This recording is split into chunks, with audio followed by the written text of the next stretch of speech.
Morning 6:30 సమయంలో మనకు సంజీవ్ అనే వ్యక్తి పోలీస్ స్టేషన్కి వచ్చి అతని తమ్ముడు అశోక్ మరియు అతని పిల్లలు ముగ్గురు కూడా కనిపించట్లేదని చెప్పి పోలీస్ స్టేషన్కి సమాచారం ఇవ్వడం జరిగింది. పోలీస్ స్టేషన్ అందుబాటులో ఉన్నటువంటి ఎస్ఐ సుధాకర్ మరియు రాము కానిస్టేబుల్, తర్వాత నరసింహ కానిస్టేబుల్ ముగ్గురు కలిసి అశోక్ యొక్క సెల్ ఫోన్ ట్రేస్ చేయగా ఒక లొకేషన్ మన అబ్దుల్లాపూర్ మెట్టు ఇనాంగూడ చెరువు వద్ద వచ్చింది.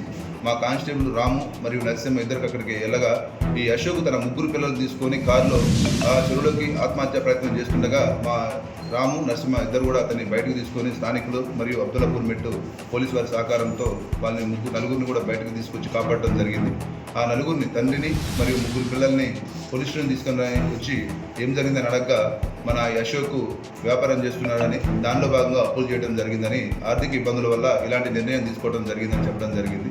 అందుకుగాను అశోక్ మరియు ఆయన భార్యకి, మరి వాళ్ళ బ్రదర్ సంజీవకి, పిల్లలందరికీ కూడా కౌన్సిలింగ్ ఇచ్చి ఇలాంటి పనులు చేయొద్దు, ఎలాంటి సమస్య వచ్చినా ధైర్యంగా ఎదుర్కోవాలని చెప్పడం జరిగింది. ఈ అశోక్ అనే వ్యక్తి మన మీర్పేట పిఎస్ లిమ్స్లో శ్రీ హోమ్స్ కాలనీలో ఉంటాడు.